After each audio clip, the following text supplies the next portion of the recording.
할렐루야, 사랑하는 성도 여러분, 한 주간 동안 잘 지내셨죠? 오늘은 미가서 마지막 시간입니다.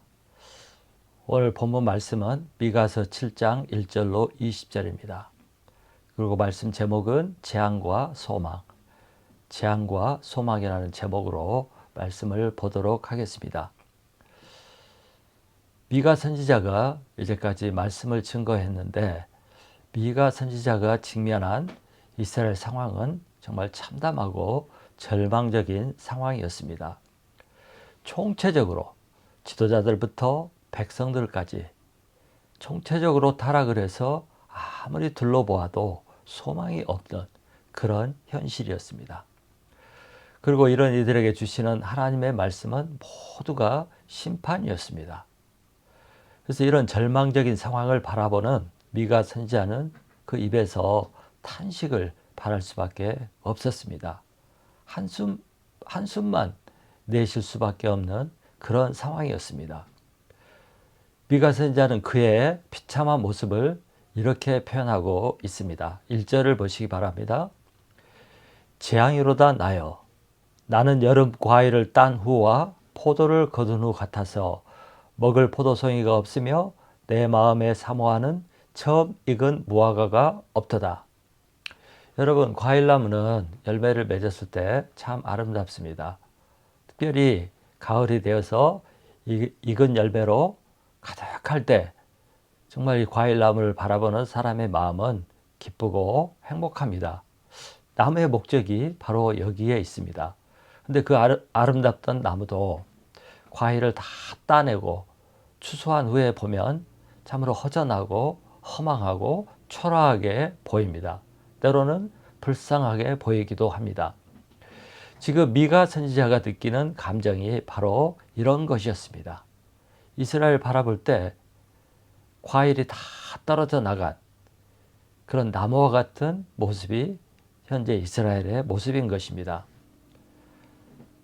그런데 이런 나무 과일을 다 추수한 뒤의 모습과도 같지만 더 무서운 것은 이들에게 사악한 열매, 좀 먹을 수 없고 독이 가득한, 보기에도 흉측한 그런 열매만 가득하다는 것이었습니다.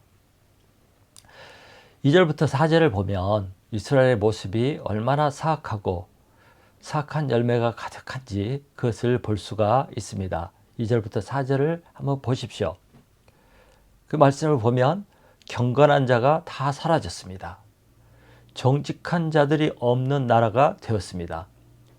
또 사람들은 매복해서 다른 사람을 해하려 하고 그물을 치고 형제를 잡으려 했습니다. 또 그들이 하는 두 손으로 하는 모든 일들은 전부 악이었습니다. 지도자와 재판관들은 뇌물을 요구했고요. 또 권세자들은 자신의 욕심을 그들과 나누고 그들과 결탁해서 악을 행하였습니다. 그리고 성경 말씀이 말하기를 가장 선한 자들도 가시와 같다고 그랬습니다. 또 가장 정직한 자라도 가시 울타리보다 더하다고 했습니다.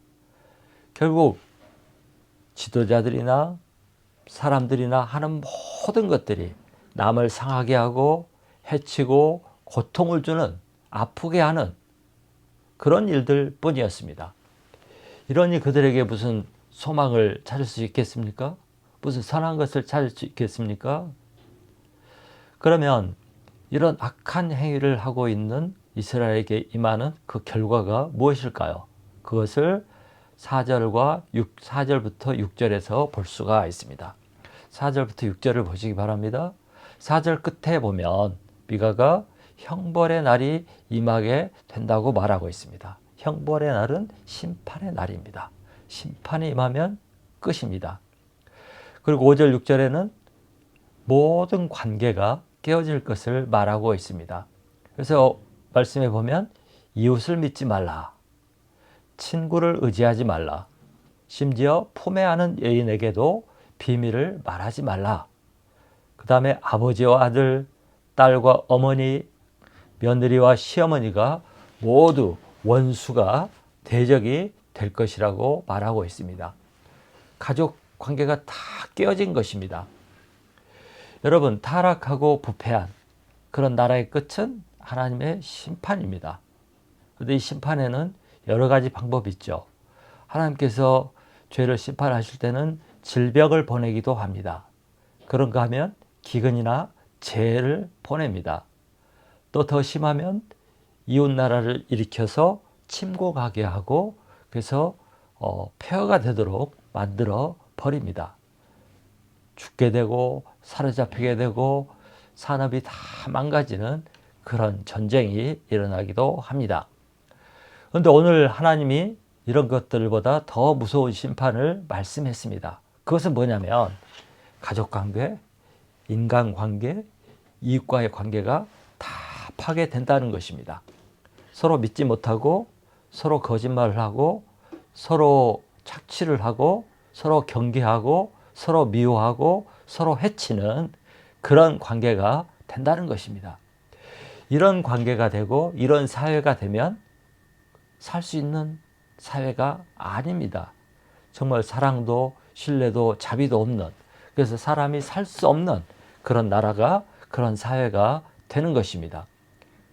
오늘 말씀은 이스라엘에게 이런 하나님의 심판이 임한다는 것입니다. 그래서 이것이야말로 가장 비참하고 무섭고 나쁜 심판인 것입니다. 그래서 이런 상황이 발생하면 안 되죠.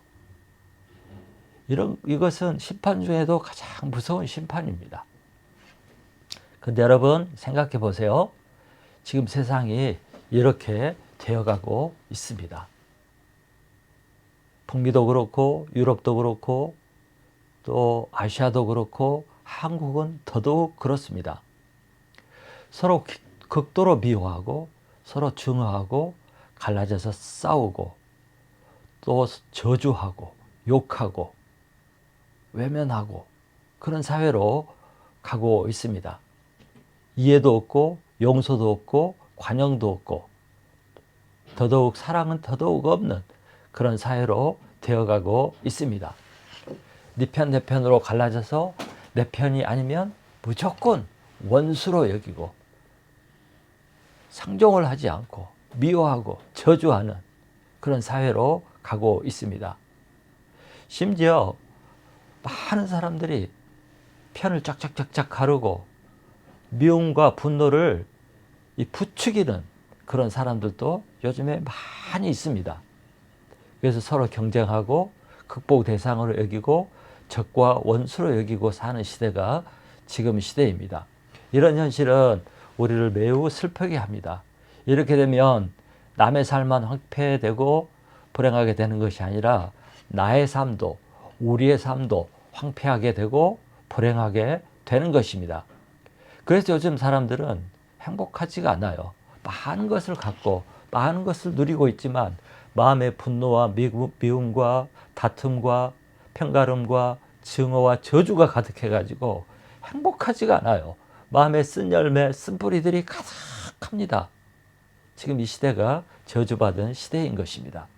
그래서 이런 현실은 우리 인간들의 죄로 말미암아 받고 있는 심판이라는 사실을 알아야 합니다. 우리의 죄악 때문에 이렇게 된 것이고 그 열매를 우리가 먹고 있는 것입니다. 그래서 우리 크리스찬들은 어떻게 해야 합니까? 이런 현실을 보고 탄식하고 마음 아파하고 기도해야 합니다. 눈물로 기도하고 대신 회개하고 내절을 여기고 통곡하는 것입니다. 그런데 이렇지 않고 오히려 이런 미움과 증오와 편가름에 가담을 해가지고 사회가 증오와 대립으로 가도록 만든다면 그것은 크리스찬으로서 할 일이 아니고 매우 잘못하는 것입니다. 미가 선지자는 이런 현실에 탄식을 했습니다. 탄식을 했어요. 정말 소망을 갖지 못했습니다. 그래서 그는 주위를 보고 또 사람들을 보고 상황을 볼 때 소망도 희망도 찾지 못하고 절망하고 탄식을 하고 있었습니다. 이런 미가 선지자가 그 어두운 절망 속에서 도대체 어디서 빛을 찾을 수 있겠습니까? 어디에서 소망을 발견할 수 있겠습니까? 어디서 소망을 찾고 빛을 찾을 수 있겠습니까? 캄캄한 상황에서 이때 미가 선지자는 어디에서 소망을 찾을 수 있는지 그것을 발견했습니다. 자, 7절을 같이 읽어보겠습니다. 7절. 오직 나는 여호와를 우러러보며 나를 구원하시는 하나님을 바라보나니 나의 하나님이 나에게 귀를 기울이시로다. 그는 이 절망 중에 어둠 속에서 하나님을 바라보았습니다. 그리고 이 하나님을 그는 구원하시는 하나님이라고 불렀습니다. 그리고 자기의 탄식과 기도를 들으실 분이라고 고백을 했습니다. 이것이 미가의 믿음의 고백입니다. 구원하시고 고치시고 응답하시는 하나님을 믿고 바라본 것입니다. 이렇게 했을 때 미가 선지자가 하나님을 바라보았을 때 무슨 일이 일어났을까요? 그것이 8절에서 20절 말씀입니다. 그가 하나님을 바라보았을 때 미가 선지자의 마음속에 소망과 확신이 생겨나게 되었습니다. 그래서 8절부터 20절을 보면서 무슨 일이 일어나는지 보도록 하겠습니다. 8절을 보십시오. 8절에 보면 미가 선지자는 하나님이 자신의 빛이 되실 것을 믿게 되었습니다. 9절을 보십시오. 그는 하나님이 자신을 인도하사 광명에 이르게 하실 것을 믿었습니다. 10절을 보십시오. 그는 하나님께서 자신들의 원수들을 거리에 진흙을 밟는 것처럼 밟아버릴 것을 믿었습니다. 또 11절, 12절 그는 자신들의 지역이 넓혀지고 모든 흩어졌던 사람들이 다시 돌아오게 될 것을 믿었습니다. 13절 그는 자신들을 학대하고 포로로 잡아갔던 나라들이 황폐하게 될 것을 믿게 되었습니다. 또 15절부터 17절을 보면 그는 주위 여러 나라들이 앞으로 이스라엘을 자신들을 두려워하게 될 것을 믿었습니다. 그리고 18절에 그는 죄와 허물을 사하시고 인애를 베푸시는 하나님을 믿게 되었습니다. 또 19절에는 자신들을 불쌍히 여기시고 자신들의 죄를 깊은 바다에 던져버리시는 용서의 하나님을 믿게 되었습니다. 또 20절에는 이스라엘에 언제나 성실을 행하시며 인애를 더하시는 하나님을 믿게 되었습니다. 미가 선지자가 하나님을 바라보았을 때 하나님에게 그의 눈에 초점을 맞추었을 때 그에게 엄청난 소망과 믿음과 확신이 생기게 되었습니다. 어둡던 그의 마음이 밝아지고 절망하고 있던 그에게 자신감이 생기고 또 최후의 승리가 보이고 하나님의 사랑과 용서가 보인 것입니다. 미가 선지자는 정말 현실과는 전혀 다른 비전을 눈으로 보게 된 것입니다. 지금 그의 현실은 암담하지만 구원의 하나님께서 결국에 자신들을 돕고 구원하고 살리실 것이라는 확신이 든 것입니다. 할렐루야. 사랑하는 성도 여러분, 우리에게도 이런 힘들고 어렵고 소망이 보이지 않는 캄캄한 절망적인 상황을 만날 때가 있습니다. 이런 상황에서 사람을 바라보고 현실을 바라보면 더더욱 절망하고 낙심할 수밖에 없습니다. 그러나 이런 절망적인 상황에서도 하나님을 바라보면 믿음이 생깁니다. 믿음이 생기면 소망이 생깁니다. 지금은 비록 절망스럽고 불가능한처럼 보이지만 나갈 길이 보이지 않고 잘 될 것 같지 않지만 하나님을 바라보면 이상하게 희망과 소망이 생기고 또 길이 보이고 좋은 결과가 보이게 됩니다. 그것이 믿음입니다. 왜 그렇죠? 왜 이런 소망이 생기고 믿음이 생기고 길이 보이고 확신이 생길까요? 그것은 우리가 믿고 바라보는 그분이 하나님이시기 때문입니다. 하나님은 전능하신 창조주이십니다. 없는 것에서 모든 만물을 만드신 전능하신 분이십니다. 또 이분은 우리를 만드시고 우리를 택하시고 우리를 사랑하시는, 우리를 지극히 사랑하시는 분이십니다. 그래서 이 하나님을 바라보면 소망이 안 생길 수가 없어요. 밝아지지 않을 수가 없어요. 창세기 15장에 보면 하나님께서 아브라함을 찾아갑니다. 이때 아브라함은 하나님을 따랐다가 소망 가운데 따랐지만 아들을 얻지 못하고 이제 또 절망하고 있을 때입니다. 이때 하나님께서 아브라함을 찾아오셔가지고 텐트 안에 캄캄하게 지내고 있는 아브라함에게 나타나서 아브라함을 데리고 텐트 밖으로 데리고 나갑니다. 그리고 아브라함에게 하늘에 있는 그 수많은 별을 세보라고 합니다. 그 셀 수 있어요? 너무 많아서 셀 수가 없죠. 그때 하나님께서 아브라함에게 너의 후손이 이 별들과 같이 될 것이다. 이와 같이 되리라. 이렇게 약속을 했어요. 그저 아브라함이 별을 바라보고 그 말씀하시는 하나님을 바라보니까 지금은 자식 하나도 없지만 하나님을 바라보니까 믿어졌어요. 그래서 다시금 소망을 갖게 되었습니다. 그래서 그가 절망을 극복하고 다시 갈 길을 갈 수가 있었던 것입니다. 이 상황을 로마서 4장 18절에서 21절에 이렇게 설명하고 있습니다. 아브라함이 바랄 수 없는 중에 바라고 믿었으니 이는 내 후손이 이와 같으리라 하신 말씀대로 많은 민족의 조상이 되게 하려 하심이라.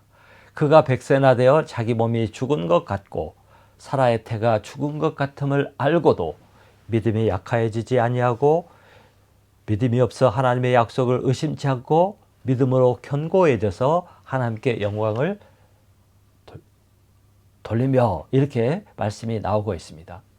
아브라함이 절망 중에 하나님을 바라보았을 때 다시금 소망이 생기고 그래서 믿음이 견고해지고 결국에 하나님 말씀대로 아들을 얻고 아브라함의 후손이 온 세상에 가득하게 되었습니다.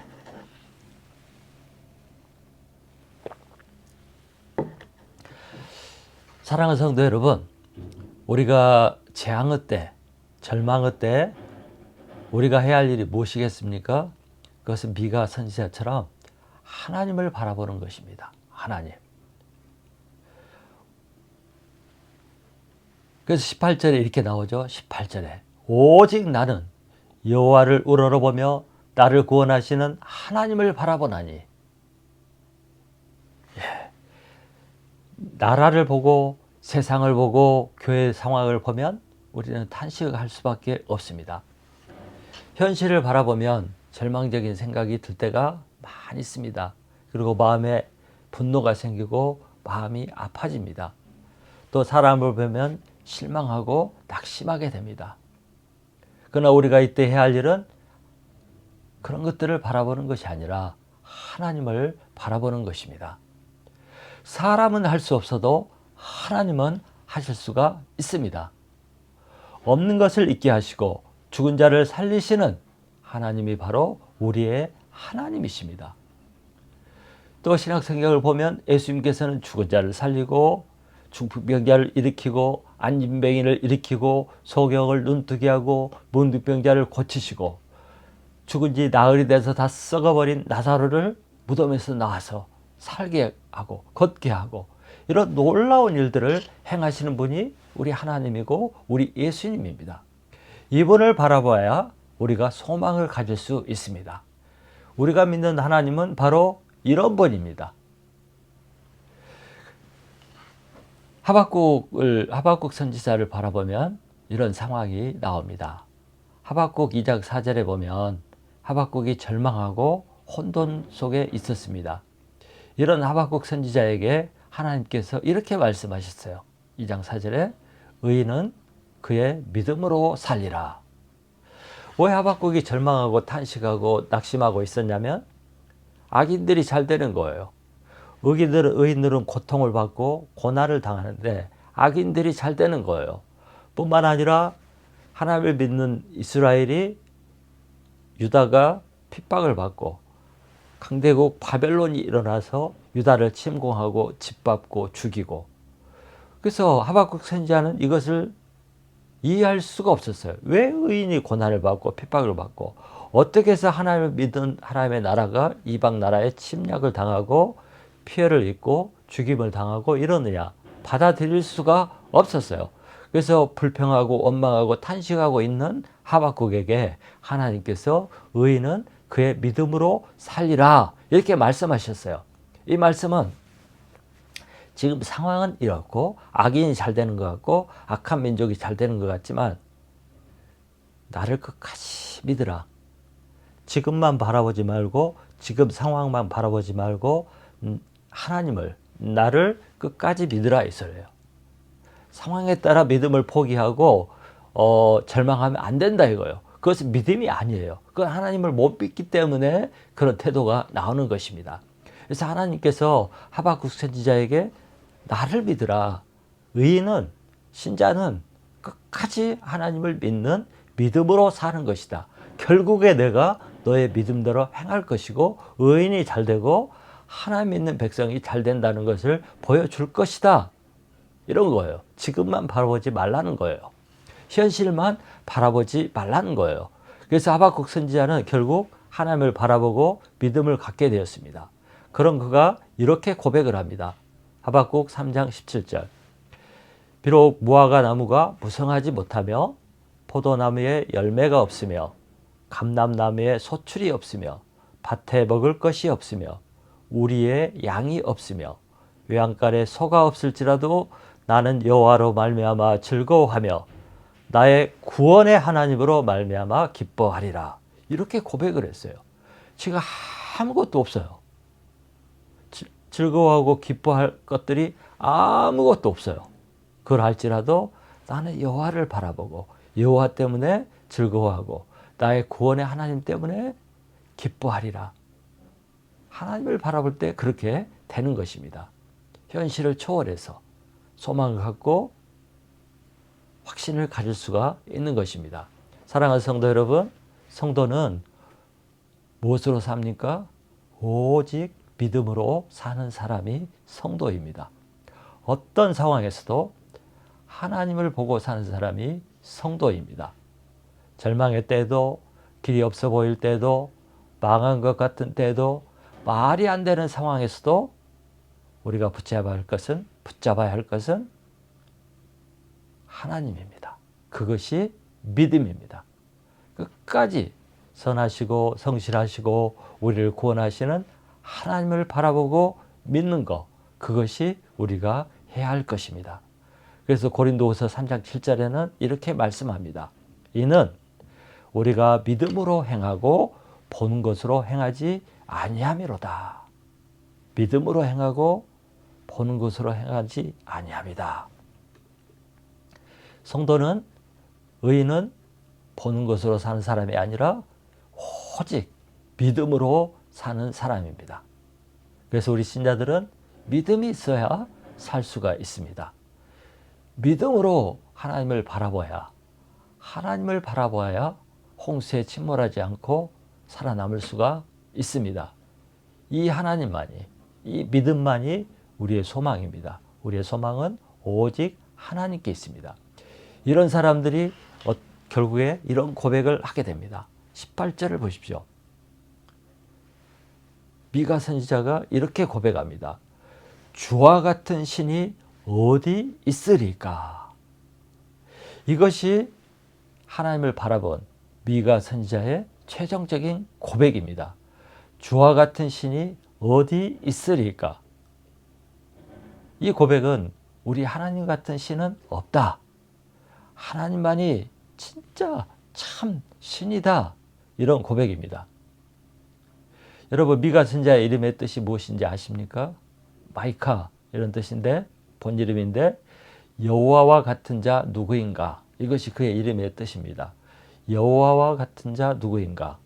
결국 이 이름의 뜻은 주와 같은 신이 어디 있나이까 하는 말과 같은 말입니다. 그래서 미가 선지자의 이름이 그의 신앙 고백인 것입니다. 여러분, 세상 어떤 신도 우리가 믿는 여호와 하나님 같은 신은 없습니다. 세상에 신이 엄청 많죠. 수많은 신이 있습니다. 그래도 우리 여호와 같은 신은 없습니다. 어떤 신도 아무것도 없는 데서 이 세상을 창조하고 유를 만들어 신은 없습니다. 어떤 세상 신도 죄에서 구원하고 죽음에서 살릴 수 있는 그런 신은 없습니다. 어떤 세상 신도 죄인들을 위해서 자기의 사랑하는 아들을 제물로 내어주고 십자가에 못 박은 그런 사랑의 공의의 하나님은 없습니다. 우리가 믿는 여호와 하나님이 바로 그런 신입니다. 우리 여호와 하나님과 비교할 신은 세상에 하나도 없습니다. 비교 대상이 되지도 않습니다. 우리의 신과 같은 주와 같은 신은 세상에 없습니다. 그래서 사랑하는 성도 여러분, 언제나 어떤 상황에서도 이 하나님을 바라보시기 바랍니다. 이 하나님을 바라보고 소망을 가지시기 바랍니다. 이 하나님을 바라보고 믿음을 가짐으로 어려운 환경을 다 참아내고 이기고 마침내 주님이 주시는 승리와 축복을 누리시기 바랍니다. 그 결과 우리의 삶 속에서 매일매일 항상 주와 같은 신은 없나이다, 이런 고백이 넘치는 삶이 되기를 바랍니다. 우리 입술에서 날마다 매일 주와 같은 신은 없나이다 하는 이런 고백이 있는 삶이 되시기를 간절히 축원합니다.